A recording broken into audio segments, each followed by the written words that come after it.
तुम्हारे बेड के नीचे कुछ पास का बेड पे भी साफ।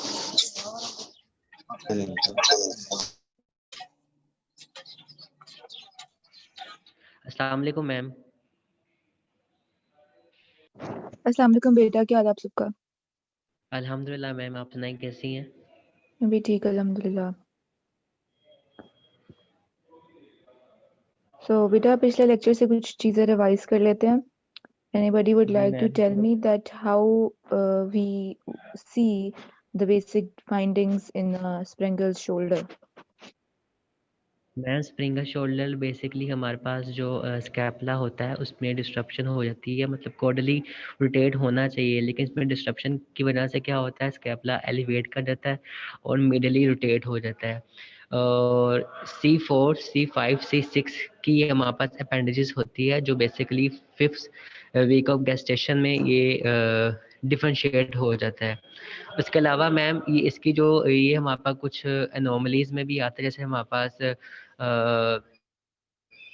ओमबार वर्टिब्रा है, जैसे हमारे पास स्पाइना बाइफिडिया है, इसके साथ भी ये आता है। और इसके अलावा मैम जो हमारे पास जो स्कैपुला होती है, स्कैपुला की कन्वेक्सिटी हमारे पास इंक्रीज हो जाती है, लेकिन जो क्लेविकल का कर्वेचर होता है वो डिक्रीज हो जाता है, जिसकी वजह से जो ब्रेकियल प्लेक्सिस होती है उसके कंप्रेशन के चार्जेस वेरी गुड। जो होते जी हैं बेटा, ज़्यादा ठीक होते है हैं। बेटा, आपने बहुत अच्छा सुनाया, very good. Okay, any other student would like to tell me that how we grade Dupuytren's contracture? Dupuytren's contracture को grade कैसे करते हैं? Any other student other than Sharjeet? Ma'am इसके 3 ग्रेड्स हैं। पहले ग्रेड के अंदर मैम इसके अंदर सिर्फ नोड्यूल की फॉर्मेशन होती है। दूसरे ग्रेड के अंदर मैम एक्सटेंशन लिमिट हो जाती है, लेकिन एक्सटेंशन हो रही होती है समहाउ। मैम थर्ड के अंदर जो है टोटल जो है वो फ्लेक्शन कॉन्ट्रैक्चर बन जाता है, और जो फिंगर्स है मोस्टली इसके अंदर जो है रिंग फिंगर और लिटिल फिंगर इन्वॉल्व होती हैं। Very good. Okay, Sadia. Okay, बेटा, any other student would like to tell me that जो cubitus varus होता है वो होता क्या है, नॉर्मल कैरिंग एंगल कितना होता है, and how do we grade it? कोई और स्टूडेंट मुझे बताए। Cubitus varus, how we grade it, and what is the normal carrying angle in individual genders? सादी बेटा अभी आपने बता दिया, I want to hear from somebody else. Ma'am cubitus virus जो होता है ना, ये जो हमारा कैरिंग एंगल होता है ये डिक्रीज हो जाता है। नॉर्मल जो कैरिंग एंगल होता है वो डिक्रीज हो जाता है हमारे पास। मेल्स में ये 5 डिग्री होता है, फीमेल्स में 10 to 15 डिग्री होता है। और इनको जो क्यूबिटस वायरस है इसको अगर जब हम करते हैं ग्रेड करते हैं ना, तो ये ग्रेड 1 में नॉर्मल फिजियोलॉजिकल जो है ना वल्गस वो डिक्रीज हो जाता है। ग्रेड 2 में 0 to 10 डिग्री हो जाता है, और ग्रेड 3 में 11 to 20 तक चला जाता है, और ग्रेड 4 में ग्रेटर देन 20। ठीक है, वेरी गुड। ठीक है, वेरी गुड बेटा। तो बेटा जो आप लोग क्लास में पार्टिसिपेट कर रहे हो, there is a reason that I ask you questions. Number 1 this that I want my students to learn the lecture previous one so that we can start the new one before that, and secondly this is to mark the class participation as well. I do not want to hear by the end of the semester कि ma'am उसको आपने इतने marks क्यों दिए हैं, उसको 10 में से 10 दिए, आपने मुझे 8 दिए हैं। तो उसकी एक रीज़न होगी, उसकी ये रीज़न होगी कि इन बच्चों ने क्लास में पार्टिसिपेट किया होगा। लाइक मुझे बच्चों के नाम सेक्शन बी में भी याद हो गए हैं, इसी तरह सेक्शन ए के भी स्टूडेंट्स के मुझे नाम याद हो गए जो क्लास में एक्टिवली पार्टिसिपेट करते हैं। और क्लास पार्टिसिपेशन का मतलब ही होता है जो पार्टिसिपेट करेगा क्लास में उसके मार्क्स मिलेंगे आपको। So by the end of the semester I do not want to hear from anybody saying telling me that ma'am she or he got this much marks and I didn't get that much marks. It's all based on class participation. So today's lecture will be on deformities of the lower limb. हमने basically lower limb cover करना है in the further 3 or 4 lectures. तो आज के जो topics हमने lower limb में cover करने हैं वो कॉक्सा वेरा और चीनू वेरम के ऊपर। We'll start with a topic that is the coxa vera. Coxa vera is a progressive decrease in the angle between the femoral neck and shaft less than 120 degrees. So आपको पता है कि femur की जब हम normal anatomy बात करें, femur की एक नेक हेड होता है, ठीक है, it has a neck, greater trochanter, lesser trochanter and the shaft. ये बेटा नेक है, ये shaft है। ये जो एंगल बन रहा है ना इन दोनों के दरमियान, ये 120 डिग्री और मोर होता है। अगर ये एंगल डिक्रीज हो जाए तो क्या होगा कि ये जो शाफ्ट है वो further towards the body move कर जाएगी।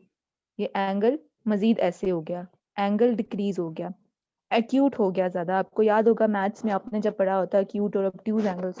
सो angles more than 90 degree are obtuse and less than 90 degree are acute. Acute का मतलब है छोटे होना।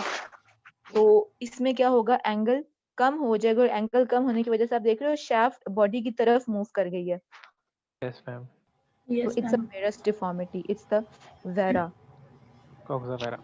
नॉर्मल एंगल होता है 120 टू 135 डिग्रीज और इससे कम हो तो कॉक्सा वेरा।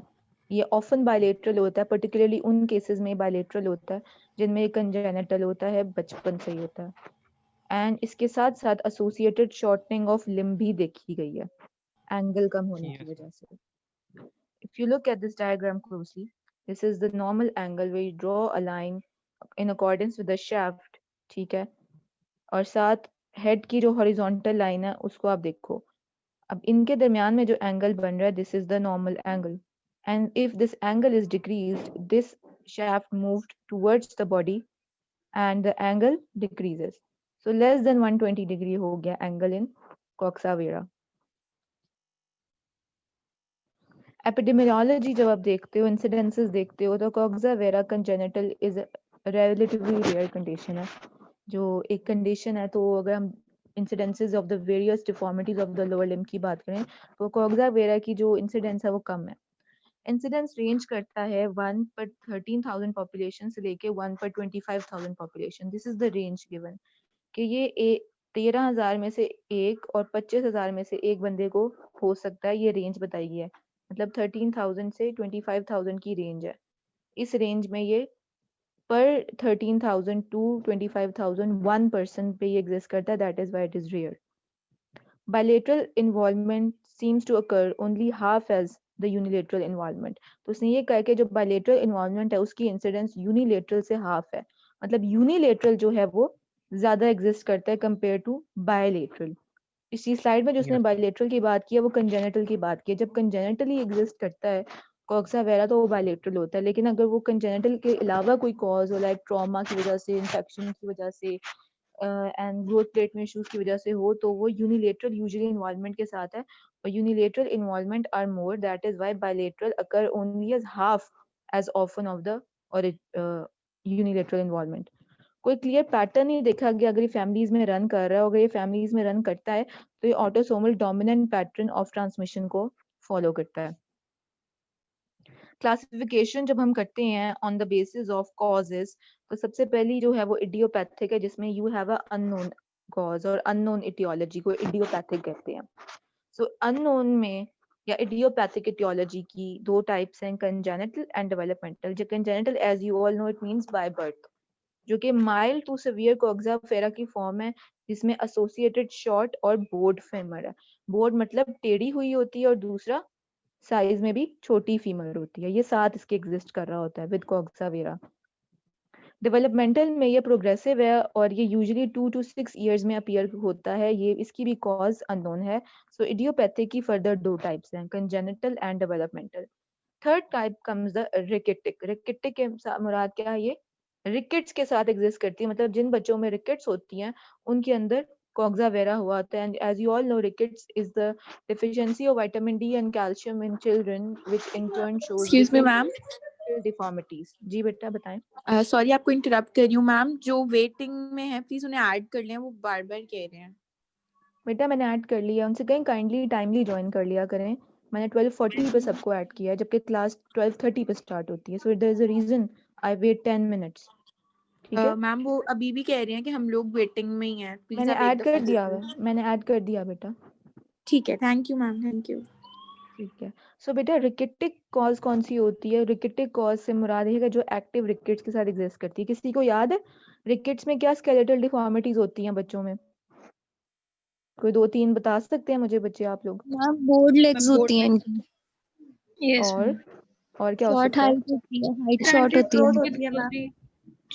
ठीक है। लेकिन रोज कोई स्कल में भी कोई मसला होता है? स्कल के अंदर कोई मसला होता है? मैम हाइड्रोस कम यस तर मैम ब्रूजिंग लार्ज फोरहेड होता है।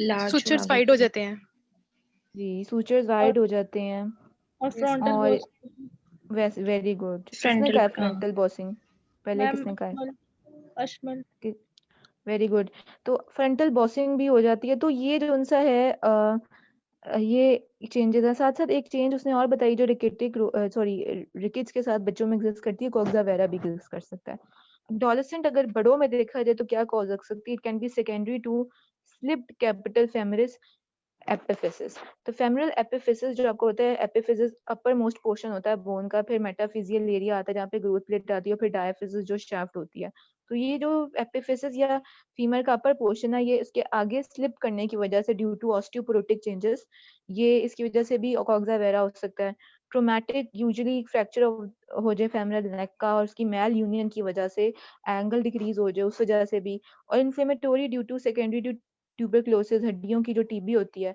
उसमें भी कॉक्सा वेरा की डिफॉर्मिटी देखी गई है साथ साथ उसके अलावा अदर अंडरलाइंग बोन डिजीजेस के साथ भी एग्जिस्ट कर सकता है जैसे ऑस्टियोजेनेसिस इम्परफेक्टा में कोलेजन टाइप 1 की डेफिशिएंसी होती है बचपन से ही बच्चों में आपको पता है कि कोलेजन जो है वो कनेक्टिव टिश्यू का बेसिक बिल्डिंग ब्लॉक होता है तो कोलेजन की कमी की वजह से भी कोलेजन की एब्सेंस की वजह से भी ऑस्टियोजेनेसिस इम्परफेक्टा का जो हमारे पास कंडीशन आती है उसके अंदर कॉक्सा वेरा होने के चांस है क्रेटिनिज्म किसी को पता है क्या है सबने फिजियो पढ़ी हुई है क्रेटिनिज्म क्या होता है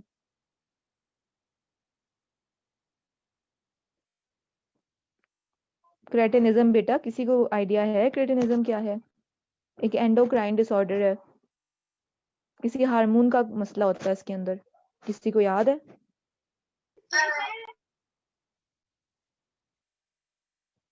क्रेटिनिज्म बेसिकली थायराइड हार्मोन की डेफिशिएंसी होती है बच्चों में कंजेनिटली हो सकती है और डेवलपमेंटल भी हो सकती है और ये due to functional loss of the gland हो सकता है ग्लैंड के हाइपोप्लेजिया की वजह से भी हो सकता है ग्लैंड में जो एंजाइम जिन्होंने हार्मोन बनाना थायराइड हार्मोन उसके इशू की वजह से भी हो सकता है पिट्यूटरी में कोई इशू हो सकता है जिसकी वजह से thyroid hormone stimulating hormone properly नहीं बन रहा जिसकी वजह से वो थायराइड ग्लैंड पे एक्ट नहीं कर रहा तो याद है थोड़ा बहुत कि क्रेटिनिज्म क्या है तो क्रेटिनिज्म बेसिकली थायराइड हार्मोन की डेफिशिएंसी होती है बहुत छोटे बच्चों के अंदर मतलब कि जो बिल्कुल इन्फेंट्स होते हैं और उसमें आपको पता है कि थायराइड हार्मोन आपके बॉडी के मल्टीपल ऑर्गन्स पे इफेक्ट करते हैं आपके हार्ट पे आपके लिवर पे आपके जीआईटी पे आपकी बोन्स के ऊपर आपके मसल्स के ऊपर आपके आईज के ऊपर तो बेसिकली अगर आपने देखा हो कि लोग होते हैं जिनको हाइपर थायराइड का इशू होता है दे ईट अ लॉट लेकिन उनको लगता नहीं है उनको डायरिया का इशू होता है उनका दिल तेज तेज धड़कता है उनको पैल्पिटेशंस होती है उनको ट्रेमर्स आते हैं हाथ के अंदर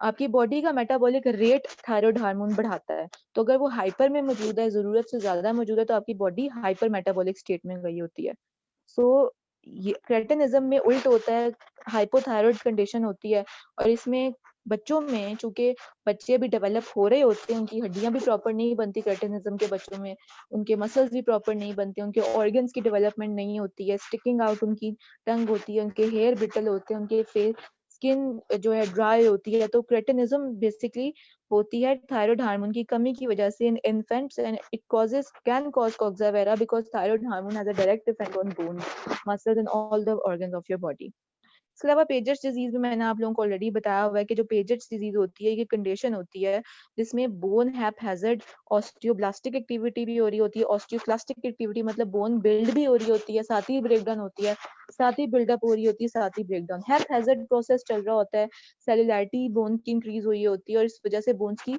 सॉफ्टनिंग हो जाती है और सॉफ्टनिंग की वजह से बोन में पैथोलॉजिकल चेंजेस आते हैं जिनमें से एक कॉक्सा वेरा ऑस्टियोपोरोसिस आप सबको पता है कि क्या होता है बता सकता है बेटा कोई ऑस्टियोपोरोसिस क्या था मैंने मैम पढ़ाया हुआ है बोन मिनरल डेंसिटी कम हो जाती है इसमें।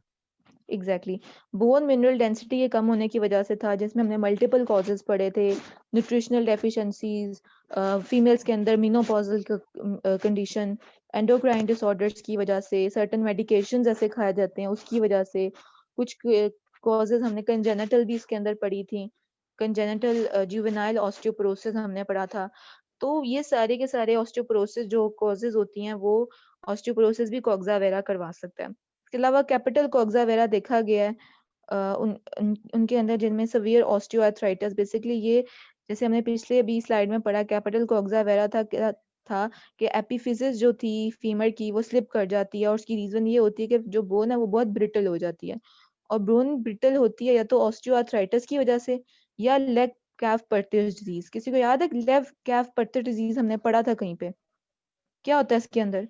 लेग मैम कैफ जब पर्टिस इसमें डिजीज ये जब चाइल्डहुड होती है कंडीशन है जिसमें हिप जॉइंट का जो फेमोरल पार्ट होती है उसका ब्लड सप्लाई इंटरप्ट हो जाती है और बोन वेरी वीक गुड, होके ग्रेजुअली अपार्ट हो जाती है और वेरी अपनी गुड, राउंडशिप लूज वेरी कर गुड, जाती है। Very good Areeja. तो बेटा इसमें होता है कि यूजुअली बड़ों बड़ों के अंदर होता है ये vascular necrosis of the head of the femur होती है। तो अगर ये बच्चों में देखी जाती है तो ये कंजेनिटल कॉज होती है, तो इसको जब बच्चों के अंदर ए वेस्कुलर नेक्रोसिस हो फीमर के हेड की तो उसको लेग कैफ पर्टिस डिजीज कहते हैं। तो ऑब्वियसली अगर फीमर के हेड की नेक्रोसिस होगी ए वेस्कुलर तो वो एंगल को भी इफेक्ट करती है, तो वो इसकी वजह से भी कॉक्सा वेरा हो सकता है। कॉज उसने वही बताई कि अब ये जितनी भी हमने कॉजेस पढ़ी हैं उनकी जिसे कहते हैं, उसने ये बताने की कोशिश की है कि जैसे कंजेनिटल कॉक्सा वेरा हमने देखा एक इडियोपैथिक रीजन की वजह से था, we don't know the reason. लेकिन अब वो ये कह रहा है कि जो इडियोपैथिक रीजन है उनमें कई हाइपोथेसिस भी बताए गए हैं। उसमें सबसे पहले हाइपोथेसिस बताया गया कि maternal intrauterine stress affecting the hip development. जैसे जो बच्चा होता है वो इंट्रायूटेराइन मदर के एमनियोटिक सैक में पड़ा होता है जहाँ पे एमनियोटिक फ्लूइड है, लेकिन अगर मदर पे कोई इंट्रायूटेराइन स्ट्रेस हो और वो बच्चे को इम्पैक्ट करे, जैसे मैटरनल जैसे कहते हैं ट्रॉमा हो, या मदर ऐसी एक्सरसाइजेस कर रही है या ऐसा लेबर कर रही है जिसकी वजह से इंट्रायूटेराइन स्ट्रेस बढ़ जाए बेबी के ऊपर, तो उस वजह से भी हिप डेवलपमेंट अफेक्ट हो सकती है। ए वेस्कुलर नेक्रोसिस हो हेड ऑफ द फीमर की, जैसे ए लेग कैफ पर्टिस के अंदर भी कह सकते हैं कि उस रीजन की वजह से भी कंजेनिटली बच्चे के अंदर कॉक्सा वेरा के तौर पे प्रेजेंट कर रहा है। या मेटाबॉलिक एंडोक्राइन कॉजेज, जैसे कि हमने बेटा अभी देखा है क्रेटिनिज्म, ठीक है। तो क्रेटिनिज्म जिसे कहते हैं क्या करती है कि चूंकि thyroid hormone as I have told you affects each and every organ of your body, so it also affects the bones, और बोन्स में फिर नॉर्मल ऑसिफिकेशन का प्रोसेस प्रॉपर्ली नहीं हो पाता, इसकी वजह से कंजेनिटली कॉक्सा वेरा प्रेजेंट करता है। और इसके अंदर जब आप देखा जाए कि पैथोफिजियोलॉजी आप देखो कि पैथोलॉजिकल चेंजेस क्या आ रही होती हैं कॉक्सा वेरा के प्रॉब्लम के अंदर, तो उसमें जो है प्रॉक्सिमल फीमर की कार्टिलेजनस जो फिस्टस होती है, आपको पता है कि यहाँ पे हमारे पास कार्टिलेज पड़ा होता है एंड्स के ऊपर, जो बोनी एंड्स पे कार्टिलेज पड़ा होता है, वहां पे जिसे कहते हैं एबनॉर्मल डेवलपमेंट होती है कार्टिलेज की। Microscopically tissue in this defect consist of cartilage with irregular cell placement and ossification within it as typical। तो एटिपिकल ऑसिफिकेशन हो रही होती है, ऑसिफिकेशन भी प्रॉपर नहीं हो पाती है। जो मेटाफिजियल बोन होती है, जो कि आपको पता है कि एपिफिजिस और डायाफिजिस के दरमियान में आपकी मेटाफिजियल बोन है जहां से ग्रोथ प्लेट मौजूद होती है, बोन यहाँ से इलॉन्गेट होती है। ये ऑस्टियोपोरोटिक होती है, इसमें पोर्स होते हैं, ब्रिटल हो गई होती है। मतलब ये चेंजेस हैं जब आप स्लाइस कट सेक्शन निकाल के कॉक्सा वेरा वाली एरिया का, जहाँ पे नेक और शाफ्ट का एंगल कम हो रहा है, अगर वहां से आप इस टिश्यू का पीस निकाल के देखो तो आपको ये चेंजेस नजर आती है माइक्रोस्कोपिकली। इसके अलावा ट्रेबेकुली जो नेटवर्क्स होते हैं विद इन द ऐसे नेटवर्क्स बने होते हैं बोन के अंदर, ठीक है, जिसमें ट्रेबेकुला बना होते हैं, तो ये ट्रेबेकुली जो से होते हैं ये एट्रोफिक हो जाते हैं, थिन हो जाते हैं। और जब बच्चा चलना शुरू करता है, the forces that the femoral neck must withstand are increased, and because the neck is weak varus deformity gradually develops। तो वो यही बात कह रहा है कि चूंकि आपको पता है क्योंकि अपर बॉडी टॉर्सो ने सारा आपका वेट आपके हिप जॉइंट पे डालना होता है, जहाँ पे यहाँ पे ऐसे डैबुलम मौजूद होता है, यहाँ पे हेड ऑफ द फीमर है, ये नेक गई, ये आपका फीमर है, और यहाँ से नीचे टिबिया की तरफ आपके जा रहा है सारा। तो बेसिकली ये जो वेट है इस पे प्रॉपर्ली ट्रांसमिट नहीं होता, बिकॉज एंगल जो है वो यहाँ पे ऑस्टियोपोरोटिक चेंजेस आई होती हैं, मेटाफिजियल बोन ऑस्टियोपोरोटिक है, ट्रेबेकुली एट्रोफिक है। तो जब ये चेंजेस आ गई होती हैं तो जिसकी वजह से क्या होता है, जब वेट बढ़ता है तो मजीद एंगल खराब होना शुरू होता है, तो वेट बढ़ने की वजह से जो एंगल है वो डिक्रीज होना शुरू हो जाता है, और वेरस डिफॉर्मिटी फिर ग्रेजुअली मजीद बढ़ती रहती है जब बेबी चलना शुरू करता है। तो यूजुअली उसकी जो सेवेरिटी है बाय बर्थ इतनी नहीं होती, लेकिन वक्त के साथ साथ वो बढ़ती रहती है, because once walking is started such a poor osteoporotic atrophic bone cannot bear the weight, and it thus has a varus deformity coxa vera। Presentation affected children usually present between 1 to 6 years of age, because इस as में almost 2 years की as में बच्चा चलना शुरू कर देता है और 1 to 6 इयर्स में ये प्रोमिनेंट आपको कॉक्सा वेरा डिफॉर्मिटी नजर आनी शुरू हो जाती है। गेट एब्नॉर्मेलिटीज, चलने में प्रॉब्लम, लिम्प करेगा अगर सिर्फ एक साइड की कॉक्सा वेरा अफेक्टेड है। वैडलिंग गेट होगी जब बायलेटरल अफेक्टेड है, सिर्फ बतख चलती है, दोनों पैरों के ऊपर वजन डाल के चलती है, लेकिन हम लोग ऐसे नहीं चलते, हम लोग बिल्कुल लाइट और वेट फ्री मोशन के साथ हम चल रहे होते हैं। लेकिन जैसे अगर आपने डक को चलते देखा, वो दोनों पैरों पे बल डाल के चलती है। ठीक है, इसी तरह जिन लोगों में बायलेटरल डिफॉर्मिटी होती है वो बैडलिंग गेट होती है। इसके अलावा ट्रेडेलनबर्ग साइन भी देखा गया जो कि अफेक्टेड हिप में इलिसिट होता है। मैं ट्रेडेलनबर्ग साइन आपको नेक्स्ट स्लाइड में भी बताती हूँ कि वो क्या है, इसमें भी आपको समझ नहीं लगेगी। एसोसिएटेड शॉर्टनिंग ऑफ लिम्ब मौजूद होती है जिनमें कॉक्सा वेरा डिफॉर्मिटी है। ट्रंकेंटर जो अपवर्ड डिस्प्लेस्ड होता है, और सबसे ज्यादा जो इफेक्ट होती है हिप जॉइंट की मूवमेंट, उसकी रोटेशन और एबडक्शन, मतलब away movement of the lower limb from the body, वो सबसे ज्यादा इफेक्ट होती है। इसके अलावा पेन और स्टिफनेस, फ्लेक्शन, कॉन्ट्रैक्चर देखा गया है इन केसेस ऑफ कॉक्सा वेरा। ये सारी चीजें ये एसोसिएटेड एब्नॉर्मेलिटीज देखी गई हैं। यहाँ पे मैं आपको ट्रेडेलनबर्ग साइन बताना चाहती हूँ। ट्रेडेलनबर्ग साइन में बेसिकली ये बता रहा है कि जब हम चलते हैं तो हम एट द टाइम अपने एक पैर पे वजन डालते हैं और दूसरा पैर हमारा हवा में होता है। ऐसी बात है बेटा? Yes ma'am. Yes ma'am. तो जब हम चल रहे होते हैं तो हम अपने एक पैर पे वेट डालते हैं और दूसरा पैर हमारा ऊपर को उठा होता है। इस दौरान हमारी ये वाली जो हिप बोन होती है, ये नीचे, इसमें टेंडेंसी होती है कि ये नीचे मूव कर जाएगी, लेकिन हमारी जो ऑपोजिट साइड का मसल होता है वो हिप जॉइंट को यहाँ से आउटवर्ड पुल करता है, जिसकी वजह से ये जो हिप बोन है ये ऊपर को उठती है, क्योंकि जो हिप बोन है वो एज अ होल एक स्ट्रक्चर है। ये और इस हिप बोन आपस में जुड़े होते हैं। दोनों फीमर्स आपस में नहीं जुड़ी हुई, दोनों टिबिया आपस में नहीं जुड़ी हुई, लेकिन आपकी जो हिप बोन है वो एज अ होल एक एंटिटी में मौजूद है। तो जो मूवमेंट Yes, यहाँ ma'am. पे नीचे की तरफ होगी वो इसको यहाँ से ऊपर उठाएगी। ऐसी बात है? Yes. तो बेसिकली ये आपका मसल होता है ग्लूटियस मीडियस का मसल, जो कि जिस पैर पे वेट होता है इसको कहते हैं स्टांस वाला पैर, जिसपे वेट आ रहा है।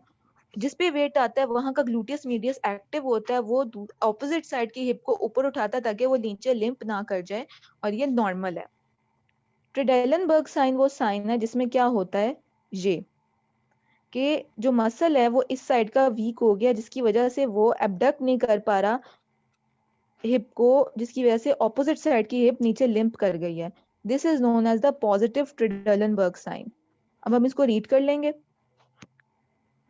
Abduction of the hip joint viewed from behind. जो डायग्राम नंबर ए है उसके अंदर नॉर्मल दिखाया गया है कि normally when weight is borne on one, या वेट एक लिम्ब पे बियर की जाती है, बोर्न ऑन वन लिम्ब, जो कि इस केस में पीछे से आपको राइट साइड की लिम्ब नजर आ रही है, तो राइट साइड के लोअर लिम्ब पे वेट आ रहा है।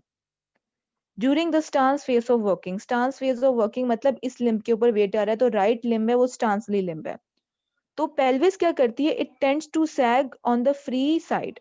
तो इसमें इस वाली पेल्विस में टेंडेंसी है कि ये नीचे की तरफ सैग करेगी, लेकिन this is counteracted by the abduction of the hip on the stance side.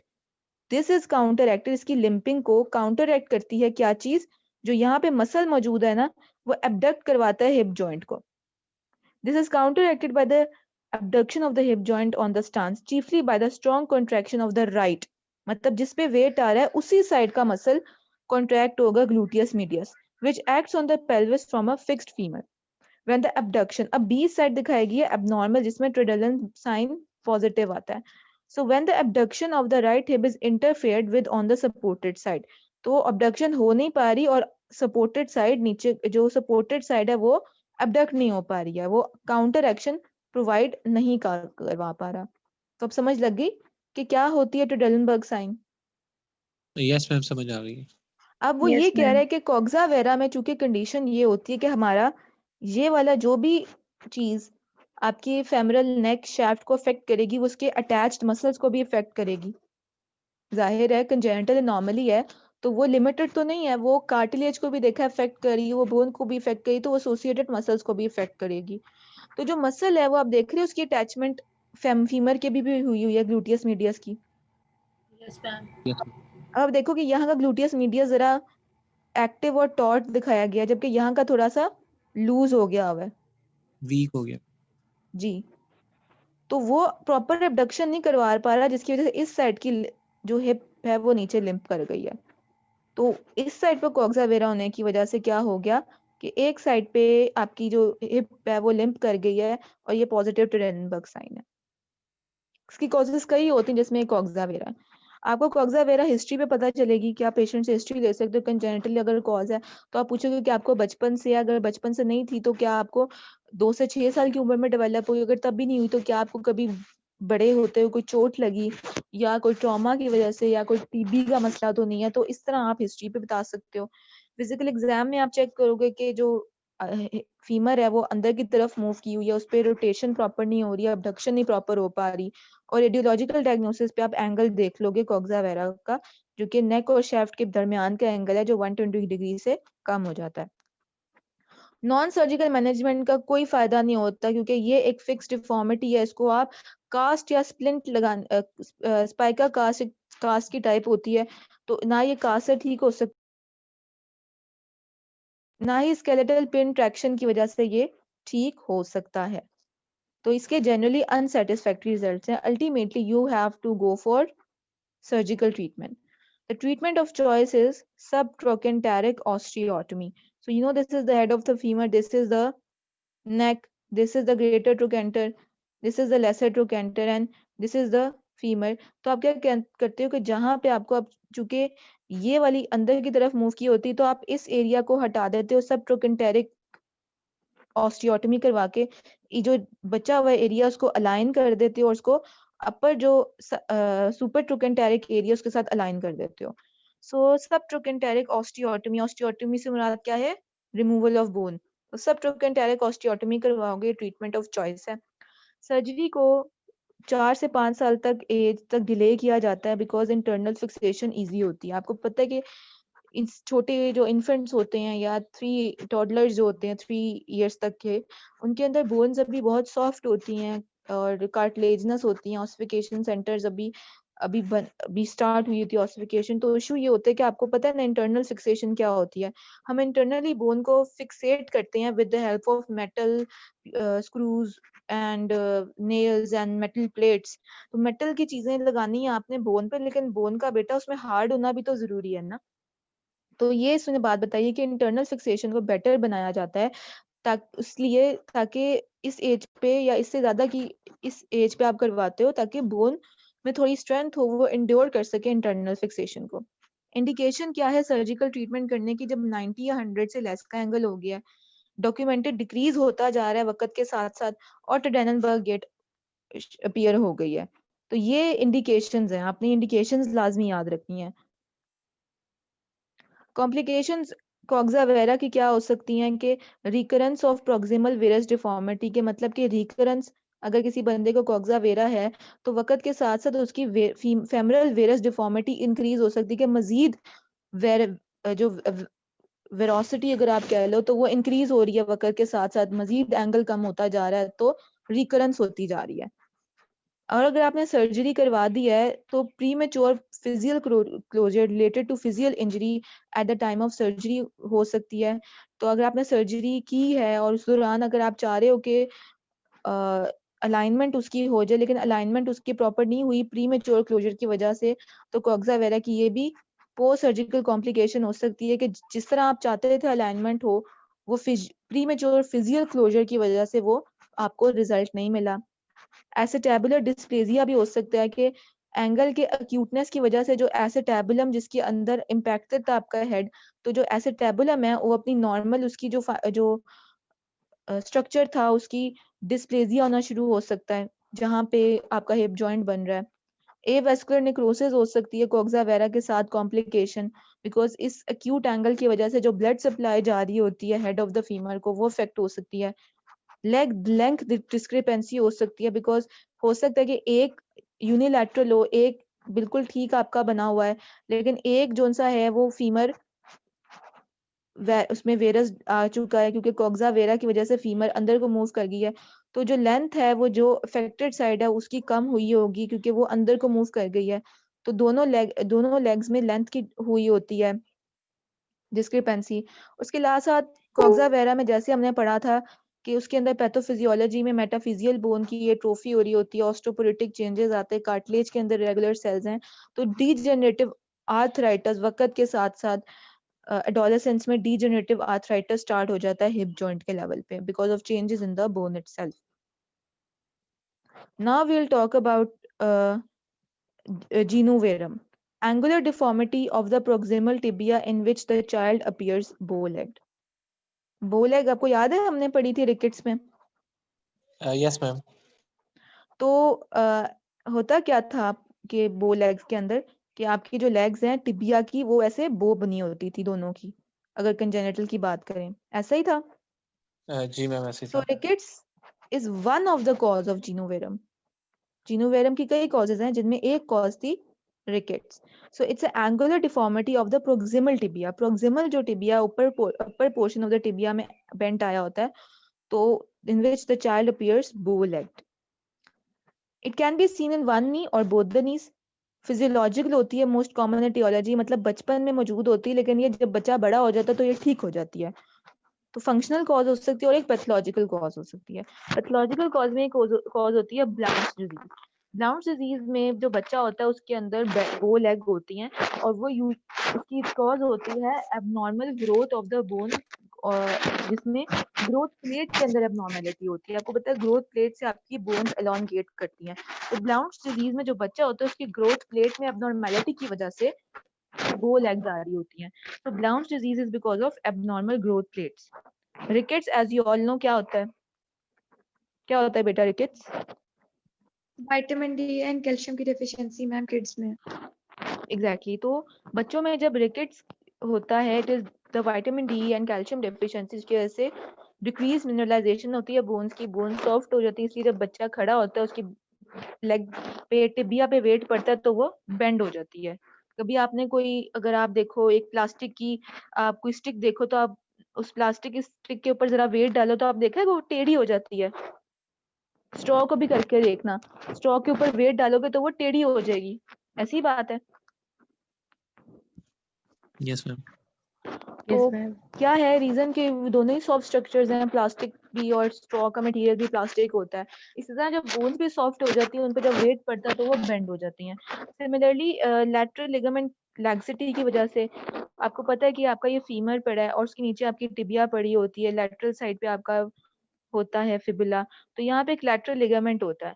Lateral ligament अगर लैक्स हो जाए तो ये अपनी यहाँ पे मेंटेन नहीं कर पाएगा अपनी जो प्रॉपर अलाइनमेंट है, और इसकी लैक्सिटी की वजह से बोन अंदर को मूव कर जाएगी बिकॉज यहाँ पे प्रॉपर सपोर्ट नहीं है. तो इसकी वजह से भी हो सकता है. इसके अलावा कंजेनिटल सूडो आर्थरोसिस हो सकता है टिबिया का. बेसिकली सूडो आर्थरोसिस का मतलब होता है, pseudo means false and arthrosis means joint. तो आपको बो लेग्स ऐसा लगती है कि सूडो यहाँ पे लगता है कि जॉइंट बना हुआ है, लेकिन जॉइंट असल में होता नहीं है. तो इट्स इम्प्रेशन कि यहाँ पे जॉइंट बना हुआ है लेकिन जॉइंट होता नहीं है. यूजुअली जो है ये मैल यूनियन होती है टिबियल फ्रैक्चर्स की वजह से. और कंजेनिटल की जब बात करें तो उसमें भी जब आप कंजेनिटल सूडो आर्थरोसिस देखते हो टिबिया का, तो इट लुक्स लाइक कि यहाँ पे जॉइंट बना हुआ है, लेकिन असल में जॉइंट होता नहीं है. यहाँ पे आपको माइल्ड सा नजर आ रहा होता है फ्रैक्चर का पॉइंट, जहाँ पे दो बोन्स आपस में जुड़ी हुई हैं, और ये सूडो आर्थरोसिस मतलब फॉल्स जॉइंट इफेक्ट दे रही होती हैं. इसके अलावा कॉक्सा वेरा खुद भी एक कॉज होती है जीनू वेरम की. क्यों? क्योंकि इसके साथ होता है ये कि कॉक्सा वेरा में चूंकि आपको पता है कि यहाँ पे आपकी हिप जॉइंट ऊपर से अपर बॉडी टॉर्सो से आपका वेट आ रहा है, ये हेड ऑफ द फीमर में गया, लेकिन अगर ये बहुत ज्यादा अंदर को बेंट है तो होता है ये कि ये वाला जो पार्ट है ना बॉडी का, ये वेट को बेयर नहीं कर पा रहा होता. तो सारा वेट आपके जाता है टिबिया पे डायरेक्ट, और डायरेक्ट टिबिया पे जाने की वजह से क्या होता है, लेग्स बो हो जाती हैं. बिकॉज प्रॉपर वेट के transmission of the upper body torso से जब आपका बॉडी का टॉर्सो मौजूद है, फिर वो लेग्स में आता है, सीधा जाता है यहाँ से और फिर आपके टिबिया पे आता है. तो चूंकि यहाँ पे प्रॉपर वेट बेयर नहीं हो रहा होता कॉक्सा वेरा की कंडीशन में, चूंकि इस एरिया में पोरस चेंजेस है, ट्रोफी हुई होती है, सारा वेट आपके पे टिबिया पे चला गया, और टिबिया पे वेट जाने की वजह से बो लेग्स होने शुरू हो जाते हैं. इसके अलावा due to abnormalities of upper tibial epiphysis, infections like osteomyelitis, trauma का कॉज भी कॉज हो सकती है जीनू वेरम होने की. ग्रोथ एपिफिसिस ऑफ फीमर जो बिल्कुल एंड पे होता है, ग्रोथ एपिफिसिस फीमर का, यहाँ पे ट्रॉमा की वजह से हो सकता है कि टिबिया में ट्रॉमा हो और उसकी वजह से मैल यूनियन डिफॉर्मिटी नजर आ जाए in the form of a bow leg and tumours which affect the lower end of the femur and upper end of tibia, जैसे हमने इतने बोन ट्यूमर्स पढ़े थे, तो उनमें जो आपके बोन ट्यूमर्स थे वो भी इफेक्ट कर सकते हैं, वो जीनोवेरम की एब्नॉर्मैलिटी भी शो कर एक्सक्यूज मी सकते मैम, हैं। बताएं बेटा। मैम वो वफा पे जो है उन्होंने रिक्वेस्ट बेटा भेजी ऐड कि कर वो दिया, पहले आती थी। चलिए ऐड ठीक है, कर थैंक दिया। You ma'am. इसके अलावा बेटा जैसे हमने मैम बात की ये, हाँ जी बताएं। मैम एक कन्फ्यूजन है मुझे। मैम हमने अर्लियर पढ़ा था ये कि कोक्सा वेरा के साथ नॉक नीज होती हैं, तो मैम ये तो बो नीज हैं इसके अंदर। बेटा हमने नॉकनीज नहीं पढ़ा उसके अंदर, हमने उसमें ये पढ़ा है कोक्सा वेरा के अंदर कि उसके अंदर ये बात देखिए ना आप, इसमें ये दिखाया गया है कि coxa vara is no a ma'am इस लेक्चर ऑफ, के अंदर नहीं, पहले कहीं मतलब किसी सब्जेक्ट में आप बायोमैकेनिक्स में सही कह रहे हैं, मुझे समझ पढ़ा आ था, गई आपने क्या क्योंकि वो कहा है। देखिए शाफ्ट अंदर की तरफ मूव कर रही है तो नॉक नहीं। मैं आपकी बात समझ गई हूँ, वो ये बात कह रहा है कि coxa vara as a cause of बताया गया है जीनोवेरम, ठीक है, दोनों इकट्ठी एग्जिस्ट नहीं करती हैं, ये एज अ कॉज ऑफ ही है। जो आप बात कर रहे हैं ना कोक्सा वेरा विद नॉक नीज है, वो साइमल्टेनियसली एग्जिस्ट कर रही होती हैं। अब कोक्सा वेरा है वो हो सकता है जीनोवेरम करवाए, वो हो सकता है जीनोवेरम ना करवाए, ठीक है, लेकिन कोक्सा वेरा में चूंकि आपके फीमर ने अंदर मूव करना ही करना है तो नॉक नीज आपको नजर आएंगी, ठीक है, लेकिन कोक्सा वेरा एज जीनोवेरम की कॉज वो तभी होगा जब वेट बेरिंग में इशू आए और वो वेट बेरिंग इतनी ज्यादा प्रॉब्लमेटिक हो जाए कि डायरेक्ट टिबिया पे इफेक्ट हो और वो लेटर इन लाइफ जाके जीनोवेरम कॉज कर सकता है। आप समझ गए हो ना मेरी बात? तो मैम ये क्या दोनों साथ यस में मैम। अपियर नहीं होंगे? जैसे कि देखो ना कि जैसे अगर मैंने फीमर को बहुत ज्यादा अंदर कर दिया कोक्सा वेरा की कंडीशन में, तो नॉक नीज तो ऑब्वियसली बनेगी ही, क्योंकि आपकी बिल्कुल ही अंदर की तरफ दोनों नीज चली गई हैं, ऐसी बात है। Yes, ma'am. वो ये चीज होनी है तो वो तो होनी ही होनी है, लेकिन आप देख रहे हो कि कोक्सा वेरा की जो उन्होंने बताया है वो यहाँ करके बताया, इनिशियल ब्लाउंस आपने कंसीडर करा है, फिर रिकेट्स, फिर लैटरल लिगामेंट, फिर सूडोआर्थर, फिर जाके कहीं कोक्सा वेरा कॉज बनती है जीनोवेरम की। It is a cause of genu varum, not associated with it, ठीक है, समझ ओके गए हो मैम। बात को बेटा? Okay, ma'am. कॉजेज जो यस मैम। एडल्ट्स में हो सकती हैं may be sequel to childhood deformity, ये है कि अगर बड़ों में नजर आ रहा है तो हो सकता है वो बचपन की कॉजेज लाइक ब्लाउंस या रिकेट्स या pseudoarthrosis of tibia, and if so usually causes no problems. However, if the deformity is associated with joint instability, it can lead to osteoarthritis of the medial compartment. अब होता ये है कि आप note करो कि ये फीमर मौजूद है हमारा, ये हमारा टिबिया है, ठीक है बेटा, अब ये मीडियल साइड है और ये लैटरल साइड है as a whole joint cavity की, समझ गए हो? अब यहाँ पे मैं फिब्यूला बना देती हूँ क्योंकि ये लेटरल साइड की है। अब होता ये है कि जीनोवेरम में क्या होता है कि ये जो हमारी टिबिया है ये बो हो जाती है ना, ऐसे हो जाती है, बिल्कुल बो, ऐसी बात है बेटा, प्रोक्सिमल टिबिया। तो आप देख रहे Yes, हो ma'am. मीडियल कंपार्टमेंट हो रहा है, उसका साइज छोटा हो रहा है compare to this one, because varum condition है तो इनवर्ड मूव कर रही है, तो medial compartment of the knee joint जो है वो उसकी जो बाउंड्री है वो कम हो गई है, ठीक है, can you see it? Yes, ma'am. समझ आ रही है. Yes ma'am. तो उसके कंपार्टमेंट में जो सा है उसकी कंपार्टमेंट के साइज में कनेक्ट होने की वजह से ये होगा, जब आप फिर नी जॉइंट पे एक्सटेंशन और फ्लेक्शन करवाओगे तो इतनी जगह नहीं होगी बोन के लिए एक्सटेंड और फ्लेक्स करने की, कंटिन्यूअस फ्रिक्शन होगी उसकी, जैसे medial compartment of the knee joint के अंदर ऑस्टियोआर्थराइटिस होने का चांसेस बढ़ जाएंगे।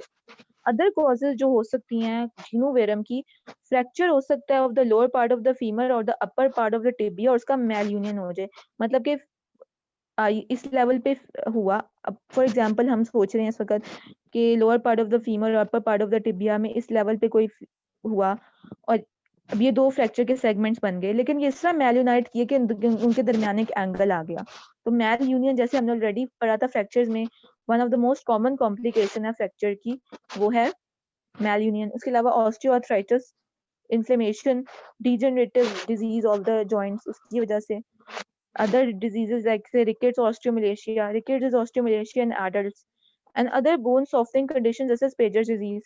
जैसे मैंने पेजेस डिजीज आपको भी बताया था जिसमें हैप्पैज़ार्ड बोन की फॉर्मेशन और ब्रेकडाउन हो रहा होता है, हैप्पैज़ार्ड, तो बोन सॉफ्ट हुई होती है और softness of the bones causes bowed legs because of the fact that the tibia can not bear the weight, तो वो बो हो जाती है। ठीक है, सबका होम टास्क ये है कि सबने पेजर डिजीज पढ़ के आनी है, ये मैं पूछूंगी आप लोगों से अगले लेक्चर में। ये ओके देख मैम। लो बेटा, फिजियोलॉजिकल है, फंक्शनल है, बचपन से मौजूद है, लेकिन ये बड़े होते होते ठीक हो जाती है, तो दोनों लेग्स में है।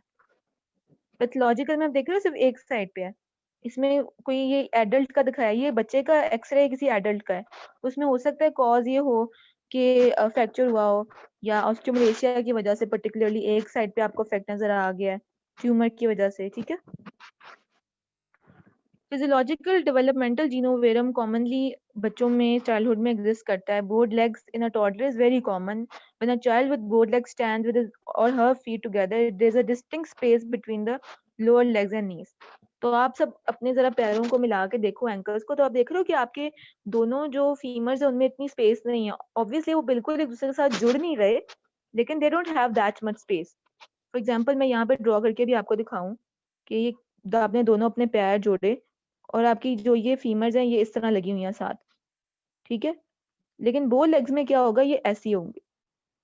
ठीक है, तो इन दोनों के दरमियान क्या है, स्पेस इंक्रीज हुई होती है बो लेग्स में।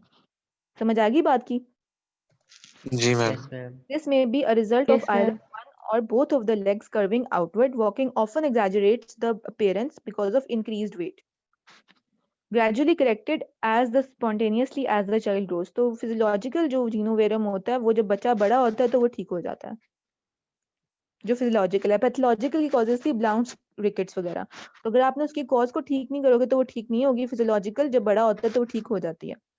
Deformity is usually gauged from simple observation, देखने से ही पता चल जाता है। Bilateral genu varum can be recorded by measuring the distance between the knees with the patient standing and the heels touching. दोनों heels को टच करवा के आप दोनों knees और टिबिया के दरमियान के डिस्टेंस को चेक कर लोगे, और वो अगर नॉर्मल से इंक्रीज हुआ होगा तो आपको पता चल जाएगा कि जीनोवेरम की कंडीशन है। Internal rotation is also common in toddlers and frequently occurring in combination with bored legs. तो इंटरनली आपकी जो नी जॉइंट है वो रोटेट भी हुआ होता है बो लेग्स के साथ साथ। डिफॉर्मिटी टिपिकली पेन कॉज नहीं करती है फिजियोलॉजिकल जब आप जीनोवेरम देखते हो। एडोलेसेंस और अडल्ट हाउएवर जब बच्चे से वो बड़ा हो गया है तो परसिस्टेंट बोइंग जो है वो हिप और नी और एंकल में डिस्कम्फर्ट कर सकती है because of the abnormal stress that the curved legs have on the joints. Because curved leg होना एक नॉर्मल बात नहीं है, इसकी वजह से joints पे प्रेशर ज्यादा पड़ रहा होता है, प्रॉपर वेट ट्रांसमिशन नहीं होती है और डिस्कम्फर्ट करता है। डायग्नोसिस अब हिस्ट्री पे करोगे, हिस्ट्री पूछ सकते हो क्या ये बचपन से मौजूद थी या इसके कोई ब्लाउंस डिजीज में आप पूछ सकते हो कि अगर किसी डॉक्टर को चेक करवाया था कि उसने बताया था ग्रोथ प्लेट का कोई इशू है या बच्चे को रिकेट्स का इशू तो नहीं है, या अगर एडल्ट है तो आप पूछोगे अगर कोई ट्रॉमा तो नहीं हुआ था, कोई ट्यूमर का इशू। सिमिलरली फिजिकल एग्जाम में आप मेजर कर रहे होते दोनों के डिफरेंसेस को, इंटरनली रोटेट तो नहीं हुआ नी जॉइंट, कितना डिस्टेंस है दोनों नी जॉइंट्स में। रेडियोलॉजिकल डायग्नोसिस जैसे रेडियोलॉजिकल इमेजेस मैंने आपको दिखाई उस पर भी आप देख लेते हो। नॉन ऑपरेटिव ट्रीटमेंट में फिजियोलॉजिकल जीनोवेरम जैसे मैंने बताया वो खुद जैसे ही बच्चा बड़ा होता है वो करेक्ट हो जाता है, यूजुअली 3 से 4 की साल की उम्र में वो करेक्ट हो जाता है। अक्सर आपने छोटे बेटा बच्चे देखे भी होंगे, बड़े छोटे छोटे 2-3 साल के बच्चे होते हैं, उनकी आपको हल्की सी बो लेग्स नजर आ रही होती हैं लेकिन वो इतनी ज्यादा प्रोमिनेंट नहीं होती हैं। Yes ma'am. तो वो फिर 3 से 4 साल की उम्र तक वो ठीक हो जाता है। लेकिन ब्लाउंस डिजीज में होता क्या है कि इसमें यूजुअली ट्रीटमेंट रिक्वायर्ड नहीं होती ठीक करने के लिए, अगर आप डिजीज को प्रॉपरली एक सेकेंड प्रॉपरली अगर आप डिजीज को टाइमली पिक कर लेते हो तो सिर्फ ट्रीटमेंट विद ब्रेस ही चाहिए होता है। आपको पता है कि चूंकि मैंने ब्लाउंस डिजीज मैंने आपको ऑलरेडी बताया ग्रोथ प्लेट का इशू है, तो ब्रेस आप लगाते हो ताकि बोन ग्रो करे इन अ प्रॉपर अलाइनमेंट, जैसे हम दांतों में ब्रेसेस लगाते हैं ताकि वो अलाइंड ग्रो करें, ऐसी बात है। Yes ma'am. इसी तरह आप ब्लाउंस डिजीज के बच्चे के अंदर भी टांग के ऊपर ब्रेस लगा देते हो ताकि उसकी जो टिबिया है वो मजीद बोइंग ना हो, वो स्ट्रेट ग्रो करे। Bracing is however not effective when adolescents with Blount's disease. तो अगर वही बच्चा ब्लाउंस डिजीज का बड़ा हो गया तो फिर ब्रेसिंग का कोई इफेक्ट नहीं होगा। क्यों? क्योंकि बोन अब पक्की पक्की बन गई है, उसकी अलाइनमेंट हो गई, उसके ऑसिफिकेशन सेंटर्स कंप्लीट हो गए हैं। ऐसी ही बात है, समझ लग गई? कॉज क्या है कि अडल्टहुड में आप नहीं उसको कर सकते क्योंकि बोन बन गई है, उसकी इम्प्रॉपर अलाइनमेंट हो चुकी है, अब उसकी अलाइनमेंट को आप करेक्ट ही नहीं कर सकते हो। Untreated infantile Blount's disease or untreated rickets result in progressive worsening of the bowing in later childhood and adolescence. For children with rickets, the condition can be managed with medication जैसे vitamin D, calcium के supplements देके आपको ठीक करना है rickets को. Surgical treatment physiological जीनोवेरम में rare instances में अगर 3 से 4 साल की उम्र तक भी वो ठीक नहीं हो रहा और डिफॉर्मिटी बढ़ गई है तब जाके आप सर्जिकल ट्रीटमेंट इसमें ऑप्ट करोगे. जैसे कि हमने कॉक्सा वेरा में बताया था, सब ट्रोकेंटेरिक ऑस्टियोटमी करते हो. इन द केस ऑफ आप जीनोवेरम प्रोक्सिमल टिबियल ऑस्टियोटमी करते हो. ये मैंने लिखा नहीं यहाँ पे, ये उन बच्चों के लिए अब मैं ट्रिकी क्वेश्चन पूछूंगी जिन्होंने मेरा लेक्चर सुना होगा. मैं पूछूंगी बेटा बताओ कि जीनोवेरम में सर्जिकल जो ट्रीटमेंट है वो क्या है. तो यहाँ पे मैंने मेंशन नहीं किया था कि कोई फर्क हो उस बच्चे में जिसने सिर्फ स्लाइड देखी है और जिसने मेरा लेक्चर सुना है. तो the treatment of choice that you keep its proximal tibial osteotomy. और वो क्यों? क्योंकि हमने पढ़ा कि क्या था, जीनोवेरम प्रोक्सिमल टिबियल की बेंडिंग हुई होती है, टिबिया प्रोक्सिमली बेंड हुआ होता है ऐसे, ठीक है. तो आप इस एरिया की ऑस्टियोटमी कर दोगे और जो ये एरिया स्ट्रेट पोर्शन है उसको सीधा अलाइन कर देते हो और उसको यूनाइट कर देते हो with the end of the bone. समझ लगी कैसे किया जाता है? ये एक रफ आइडिया आपको हो गया होगा. Proximal tibial osteotomy. Blount's disease, if the bowing continues to progress in a child with infantile Blount's disease despite the use of brace, मतलब आपने उसमें brace भी लगा दिया तब भी उसकी bowing correct नहीं हो रही, so surgery will be needed by the age of 4 years.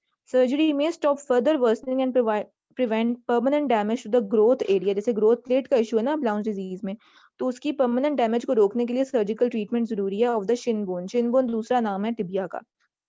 Older children with bowed legs due to adolescent Blount disease require surgery to correct the problem.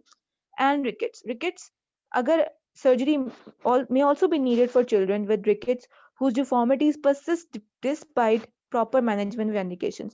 तो आपको याद है, आपको मैंने rickets में डायग्राम दिखाई थी, एक बच्चा था bow legs के साथ, एक अफ्रीकन बच्चा था, तो उसमें जब ट्रीटमेंट की गई तो उसकी bow legs करेक्ट हो गई थी. याद आ रहा है आपको? मैंने दो आपको इमेजेस इकट्ठे दिखाए थे. लेकिन अगर वो करने की वजह से भी, मेडिकेशन की वजह से भी रिकेट्स ठीक नहीं हो रही और बोल एक्स परसिस्ट कर रही हैं, तब भी आपको सर्जिकल ट्रीटमेंट करनी पड़ेगी. So now end the lecture. Any question related to lecture तो बेटा आप पूछ लें. जस्ट मुझे 1 मिनट दे दे, मैं ना अटेंडेंस मार्क कर लूं.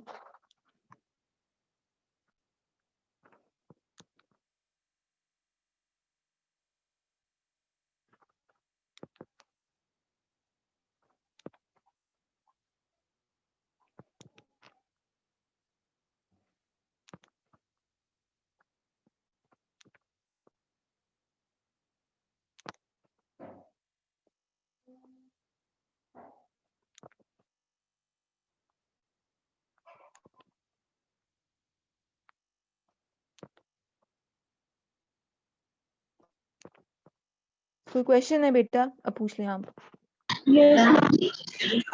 बेटा आरिफा बताएं. मैम आप प्लीज थोड़ा सा डिफरेंशिएट कर देंगे कि जीनोवेरम और कॉक्सा वेरम में क्या डिफरेंस है, मुझे वो क्लियर नहीं हुआ. बेटा आपको कॉक्सा वेरा और जीनोवेरम का फर्क नहीं समझ में आया? यस मैम, वो वेरा और वेल्डा का डिफरेंस आइडिया है, लेकिन जीनो और कॉक्सा वर्ड से क्या डिफरेंस है? बेटा यही तो मैंने पूरा लेक्चर बताया आपको, आपने सुना नहीं मेरा लेक्चर? बेटा they are two very separate entities, very separate entities. नहीं, वो अभी पूरा लेक्चर ही बेटा मेरा इसी के ऊपर था. ये देखो शाफ्ट है, ये फीमर का हेड है, ये फीमर की नेक है, ये ग्रेटर ट्रोकेंटर है, ये लेसर ट्रोकेंटर है, ये शाफ्ट है. इस एंगल की कमी कॉक्सा वेरा कहलाती है, ठीक है. फीमर में जो जीनोवेरम है वो टिबिया की बेंडिंग होती है बेटा, ये टिबिया बेंड हुआ होता है, बो लेग्स. ये फर्क है मेन. पूरा लेक्चर ही मेरा ये था. और कोई क्वेश्चन?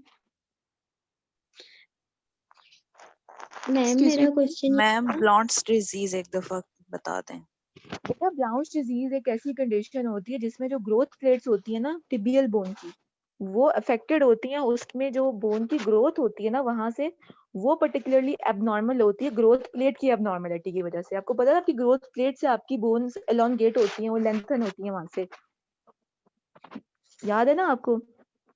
तो जैसे मैंने मैम आपको बताया था रिकेट्स और ऑस्टियोमलेशिया का फर्क बताया था कि ऑस्टियोमलेशिया के जो लोग होते हैं उनके अंदर पर्टिकुलरली आपको बच्चों के जैसी एब्नॉर्मेलिटीज नहीं मिलती, क्योंकि बच्चों में अभी सूचर्स ओपन होते हैं ब्रेन के, उनके दांत अभी मिल्क टीथ होते हैं तो उनके दांतों में भी प्रॉब्लम आता है, उनकी लेग्स भी बो होती हैं। लेकिन जब बड़ों में इशू आता है, उनके ऑसिफिकेशन सेंटर्स पूरे हो गए होते हैं, तो उनके अंदर रिकेट जैसी एब्नॉर्मेलिटीज नहीं आती, लेकिन वैसे उनकी बोन्स की सॉफ्टनिंग की दूसरी कंडीशंस आ रही होती हैं। सिमिलरली मैंने यही आपको ये बात बताई कि ब्लाउज डिजीज में क्या होता है कि ग्रोथ प्लेट ही अफेक्टेड होती है। ग्रोथ प्लेट बोन ही ऐसी बनाती है उसकी अलाइनमेंट के वो बो कन्फिगरमेंट में आ रही होती है। तो उसको इसीलिए लाइन करने के लिए आप क्या करते हो कि वहां पे ब्रेस लगा देते हो ताकि बोन जब इलॉन्गेट करे तो वो बो ना करे, वो स्ट्रेट अलाइन करे। ठीक है मैम मैंने ये पूछना था, लास्ट लेक्चर में जब आपने बताया था स्प्रेंगल्स शोल्डर के अंदर ग्रेडिंग हुई हुई थी उसके अंदर, तो अगर हम एक्सरे में डायग्नोसिस कर रहे हो तो एक्सरे के अंदर जो बिल्कुल वेरी माइल्ड जो ग्रेड 1 था वो तो इतना पेयर नहीं बेटा, होगा। जो ये तो जो ग्रेडिंग है ना, ये ग्रेडिंग फिजिकल एग्जाम की ग्रेडिंग है। इसमें शोल्डर ओके एलिवेशन के ऊपर आप कर रहे हो, लंप पे देख रहे हो आप, ये ठीक है एक्सरे की ग्रेडिंग नहीं है। ये फिजिकल एग्जाम जब आप पेशेंट का करोगे ना तब उसकी ग्रेडिंग जी की जाती है। ठीक है ठीक है। एक्सरे में तो जो बिल्कुल सवेयर केस है हमें वही हाँ, अपेरेंट होगा। एक्सरे बेसिकली बेटा उसमें आपको ऑब्वियसली माइन्यूट चेंजेस आप बहुत जल्दी पिक कर लेते हो, लेकिन जो वो ग्रेडिंग की टेक्निक आपको दिखाएगी थी ना बेटा, क्योंकि एक्सरे में तो आपको ओमोवर्टिब्रल बोन भी नजर आ जाएगी है ना, और भी डिफरेंट चेंजेस जी नजर आ जाएंगे, लेकिन ये जो ग्रेडिंग बताई गई थी आपको स्प्रेंगल शोल्डर की, वो फिजिकल एग्जाम की ग्रेडिंग थी। Okay, thank you ma'am. ठीक है, और कोई क्वेश्चन बेटा मैम बताएं। मैम मैंने पूछना था कि असाइनमेंट में जो टाइप्स ऑफ फ्रैक्चर्स आपने कहे हैं तो उसमें हम जनरलाइज्ड वो जो लेक्चर 1 वाले फ्रैक्चर्स है वो कर लें या फिर स्पेसिफिकली जो अपर लिम्ब और लोअर लिम्ब के फ्रैक्चर्स हैं वो भी ऐड कर दे सकते हैं मतलब? बेटा आप ना बस कंसाइज एक असाइनमेंट बनाओ और उसको मतलब कि आप ऐसे ही करो कि उसके अंदर ना टॉपिक कवर हो जाए आपका। आप चाहो तो उसको अपर और लोअर लिम्ब में डिफरेंशिएट करके बताना चाहो, या आप उसको जनरल करके बताना चाहो, इट्स अप टू यू। लेकिन उसको ओके मैम। आपने इस तरह नहीं बनाना जैसे मैंने पिछले मेरे स्टूडेंट्स ने पूछा कि मैम कितनी लंबी हो। अब आपने इतनी लंबी तमहीद नहीं माननी कि बोन क्या होती है, बोन एक कनेक्टिव टिश्यू है, बोन हमारी बॉडी में कितनी होती है, हमारी बॉडी में इतनी बोन्स होती हैं, बोन जो है स्कल में इरेगुलर बोन्स होती हैं, लॉन्ग बोन्स हमारी सिमेट्रिकल होती हैं। इतनी लंबी तमहीद नहीं बांधनी है, सिंपल बताना है कि फ्रैक्चर उस पर शुरू कर देना अपना टॉपिक। लंबा खींचने से टॉपिक का इतना कोई उसको एक्स्ट्रा मार्क्स नहीं मिलेंगे। टॉपिक रेलेवेंट रखना, प्रेजेंटेबल रखना, हैंड राइटिंग अच्छी रखना, that is how assignment is marked. It's like a project, it's like a presentation. ठीक है okay ma'am, thank you so much. और कोई एक्सक्यूज मी क्वेश्चन? मैम। जी बेटा बताएं। मैम अगर हमारी फॉर एग्जांपल मेल में नहीं आती पिक्चर्स के साथ तो हम आपको गूगल ड्राइव में सेंड कर दें ना, कोई मसला तो नहीं है? जी बेटा गूगल ड्राइव सेंड कर दो, लेकिन कोशिश करो कि कैम स्कैनर से ना पीडीएफ डॉक्यूमेंट मुझे आप सेंड करो, क्योंकि ओके उससे मैम, ना वो वो तो आपके पीडीएफ पास में भी ही। पीडीएफ में सेव रहेगी और मेरे पास भी उसको चेक करना इजी रहेगा। ओके मैम, ये ठीक है। कैम स्कैनर पे पीडीएफ की ऑप्शन आती है, जब आप वो पिक्चर्स क्लिक कर लेते हो ना तो ऊपर राइट साइड के ऊपर पीडीएफ में ऑप्शन आती है, तो सारी पिक्चर्स आपकी पीडीएफ फाइल में आ जाती हैं। Okay ma'am. ठीक है, और कोई क्वेश्चन? No ma'am. ओके बेटा, थैंक यू वेरी मच बेटा, अल्लाह हाफिज। Okay ma'am, thank you, Allah Allah हाफिज। हाफिज। मैम